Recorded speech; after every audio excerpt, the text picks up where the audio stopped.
नमस्कार दोस्तों, स्वागत है आपका अपने चैनल एएफ एजुकेशन क्लासेज में। दोस्तों, आज हम इस वीडियो में बात करेंगे मध्य प्रदेश जेल भर्ती परीक्षा 2020 के old question paper general science के पार्ट 13 की। इससे पहले हम इसके 12 वीडियोज अपलोड कर चुके हैं, जिन्हें आप चैनल की प्लेलिस्ट में जा करके देख सकते हैं। दोस्तों, अगर आप मेरे चैनल पर पहली बार आए हो तो चैनल को सब्सक्राइब कर लें, वीडियो को लाइक करें, शेयर कर दें अपने दोस्तों के साथ और साथ ही साथ वीडियो को शुरू से लेकर अंत तक अवश्य देखें और बेल आइकन को जरूर क्लिक कर दें। तो चलिए दोस्तों, वीडियो स्टार्ट करते हैं। पार्ट 13 का जनरल साइंस का आज का ये पहला क्वेश्चन है। Genes are located on the, genes उपस्थित होते हैं। तो सबसे पहला ऑप्शन है क्रोमोजोम में यानी कि गुणसूत्र में, दूसरा है कोशिका झिल्ली में सेल मेम्ब्रेन में, तीसरा है लाइसोसोम में और चौथा है न्यूक्लियर मेम्ब्रेन में। तो दोस्तों, जीन जो होती है वो आनुवंशिकी की इकाई होती है। Genes is the unit of inheritance. Gene ही एक पीढ़ी से दूसरी पीढ़ी में ट्रांसफर होते हैं, जिसकी वजह से बच्चे अपने माता पिता की भांति दिखाई देते हैं। बच्चों में माता पिता के जो गुण होते हैं वो बच्चों में ट्रांसफर हो जाते हैं जीन के माध्यम से। तो जीन जो उपस्थित होते हैं वो क्रोमोजोम पर उपस्थित होते हैं। मनुष्य की कोशिका में 46 क्रोमोजोम पाए जाते हैं और 23 पेयर पाए जाते हैं।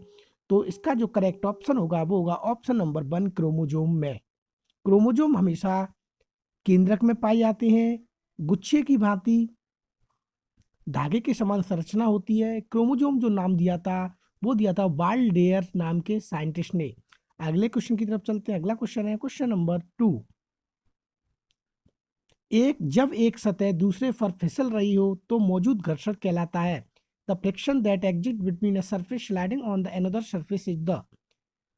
तो जब एक सतह दूसरी सतह पर फिसल रही हो तो उसको घर्षण को हम क्या कहते हैं? तो सबसे पहला है रोलिंग फ्रिक्शन यानी लोटनी घर्षण, दूसरा है नन ऑफ दी अबव, तीसरा है स्टैटिक फ्रिक्शन, चौथा है dynamic friction.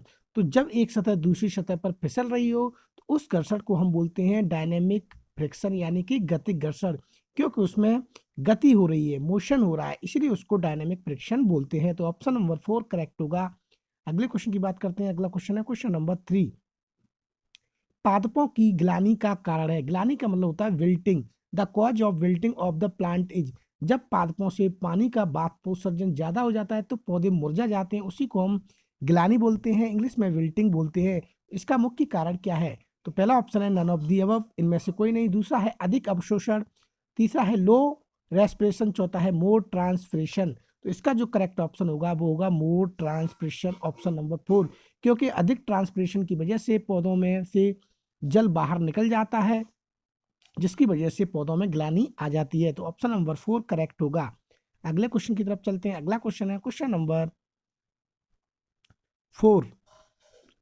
A distance is always. दूरी सदैव, इनमें से कोई नहीं, दो बिंदुओं के मध्य की न्यूनतम दूरी, तीसरा है लंबाई तथा समय का गुणा, चौथा है वस्तु द्वारा तय दो बिंदु के मध्य की पथ की लंबाई।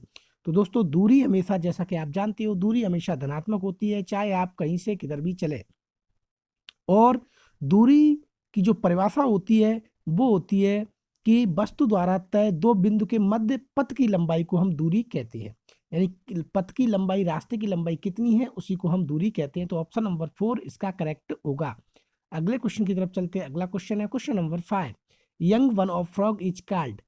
मेढक के वयस्क को क्या कहते हैं? तो पहला है लार्वा, दूसरा है निम्फ, तीसरा है कैटरपिलर, चौथा है टैडपोल। तो मच्छर का जो वयस्क, सॉरी, मेढक का जो वयस्क होता है, यंग होता है फ्रॉग का, उसे हम बोलते हैं टैडपोल।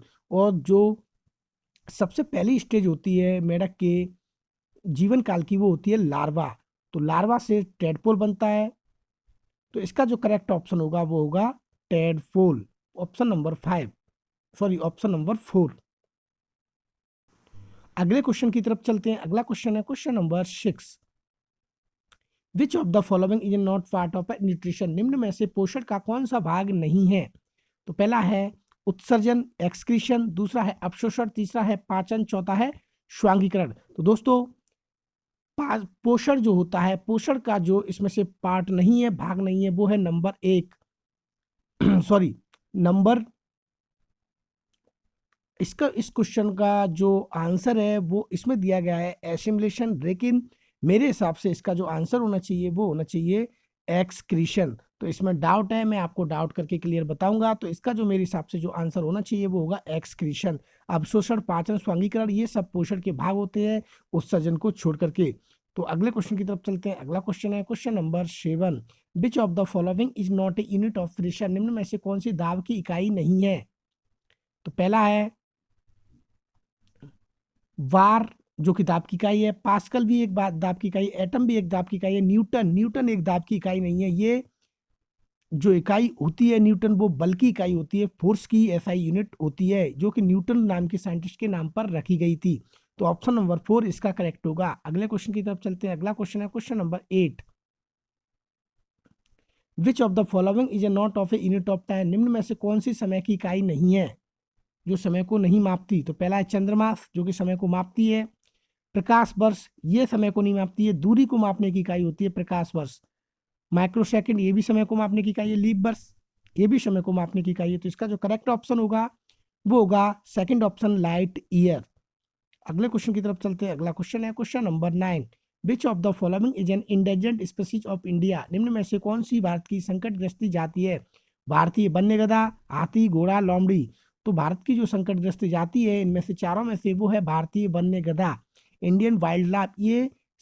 ये संकटग्रस्त जाति है जो धीरे धीरे विलुप्त होती चली जा रही है। अगले क्वेश्चन की तरफ चलते हैं। अगला क्वेश्चन है क्वेश्चन नंबर 10। निम्नलिखित में से कौन सी चुंबकीय धातु है? लोहा, तांबा, एल्यूमिनियम, उपयुक्त सभी। तो जो चुंबकीय धातु है वो है लोहा, आयरन। आयरन सबसे ज्यादा चुंबकीय धातु होती है। तो ऑप्शन नंबर 1 करेक्ट होगा। अगले क्वेश्चन की तरफ चलते हैं। अगला क्वेश्चन है क्वेश्चन नंबर 11। निम्न कथनों में से कौन सा सही नहीं है? हमको बताना है कौन सा सही नहीं है। इसमें से एक सही नहीं होगा चारों में से, बाकी 3 सही होंगे। तो कुछ धातुएं नमक और हाइड्रोजन के एसिड के साथ प्रतिक्रिया करती हैं, पहला ऑप्शन है। दूसरा है कुछ अधातु ऑक्साइड पानी के साथ प्रतिक्रिया करते हैं जिससे एसिड बनता है। तीसरा ऑप्शन है सभी धातु कार्बोनिक एसिड से नमक, पानी और कार्बन डाइऑक्साइड से प्रतिक्रिया करती हैं। और चौथा ऑप्शन है नमक और एसिड के लिए सभी धातु ऑक्साइड पानी से प्रतिक्रिया करते हैं। तो इसका जो करेक्ट ऑप्शन होगा वो होगा नमक और एसिड के लिए सभी धातु ऑक्साइड और पानी से क्रिया करती हैं, यानी कि ये धातुओं का मुख्य गुण नहीं है। तो ऑप्शन नंबर 4 इसका करेक्ट होगा। अगले क्वेश्चन की तरफ चलते हैं। अगला क्वेश्चन है question number 12। Which of these are due to the rectilinear progression of light? निम्न में से कौन परिघटना प्रकाश के सरल रेखीय संचरण के कारण होती है? परछाई बनना, इंद्रधनुष, परावर्तन, केपर, कैमरा पिनहोल में व्युत्क्रमित प्रतिबिंब। तो जो घटना प्रकाश के सरल रेखीय संचरण के कारण होती है वो होती है शैडो, यानी कि परछाई का बनना, क्योंकि परछाई का बनना एक प्रकाश के सरल रेखीय घटना को दर्शाता है। अगले क्वेश्चन की तरफ चलते हैं। अगला क्वेश्चन है question number 13। Which one is an ideal fuel? कौन सा एक आदर्श ईंधन है? मिट्टी का तेल, कोयला, प्राकृतिक गैस, लकड़ी। तो आदर्श गैस वह ईंधन होता है जिसका उच्च ऊष्मीय मान उच्च होता है, जो प्रदूषण नहीं फैलाती है, जिसको जलने के बाद कोई अवशेष शेष नहीं बचता है। ये सब आदर्श ईंधन में गुण होने चाहिए। तो मिट्टी का तेल, कोयला, प्राकृतिक गैस, लकड़ी में से हमें बताना है कौन सा आदर्श ईंधन है। तो इसका जो करेक्ट ऑप्शन होगा वो होगा नेचुरल गैस, प्राकृतिक गैस। प्राकृतिक गैस में मीथेन की सर्वाधिक मात्रा पाई जाती है। मीथेन का फॉर्मूला होता है CH4, जो कि एक संतृप्त हाइड्रोकार्बन का पहला कंपाउंड होता है। अगले क्वेश्चन की तरफ चलते हैं। अगला क्वेश्चन है क्वेश्चन नंबर 14। कंबुशन टेक्स प्लेस, दहन होता है ऑक्सीजन की अनुपस्थिति में, नाइट्रोजन की उपस्थिति में, ऑक्सीजन की उपस्थिति में, इनमें से कोई नहीं।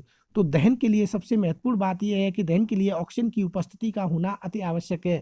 अगर ऑक्सीजन यहाँ पे नहीं होगी तो दहन नहीं होगा, कोई कोई वस्तु जलेगी नहीं। तो जलने के लिए ऑक्सीजन का होना अति आवश्यक है। तो इसका ऑप्शन नंबर 3 करेक्ट होगा, ऑक्सीजन की उपस्थिति में। अगले क्वेश्चन पे बात करते हैं। अगला क्वेश्चन है क्वेश्चन नंबर 16। धातु की शुद्धिकरण प्रक्रिया में शुद्ध हुई धातु प्राप्त होती है। इनमें से कोई नहीं, विद्युत अपघट्य की सतह पर, एनोड पर, कैथोड पर।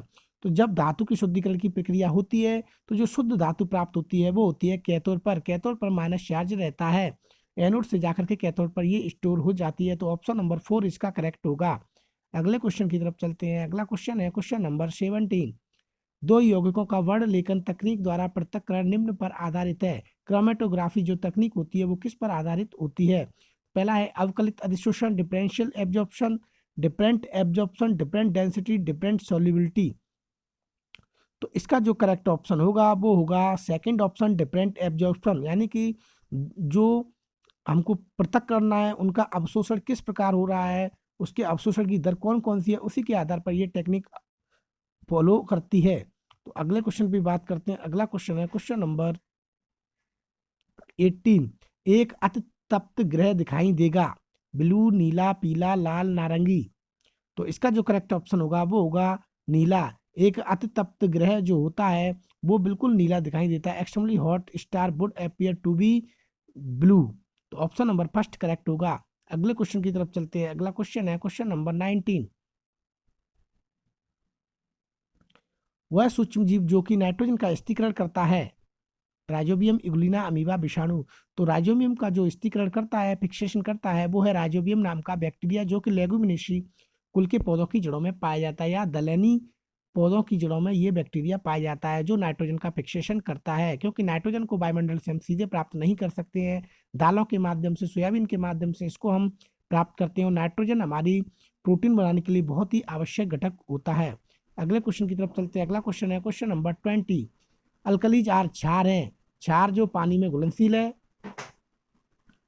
क्षार जो पानी में अघुलनशील है, एसिड जो पानी में अघुलनशील है, एसिड जो पानी में घुलनशील है। तो अल्कली जो होते हैं वो होते हैं क्षार जो पानी में घुलनशील है। इसका जो ऑप्शन नंबर इसमें दिया गया है एसिड जो पानी में अघुलनशील है वो गलत है। इसका जो ऑप्शन नंबर फर्स्ट करेक्ट होगा, क्षार जो पानी में घुलनशील होते हैं। तो दोस्तों ये थे आज के महत्वपूर्ण 20 क्वेश्चन, पार्ट नंबर 13। अगले पार्ट 14 में फिर मिलेंगे 20 क्वेश्चंस के साथ। तब तक के लिए जय हिंद, जय भारत।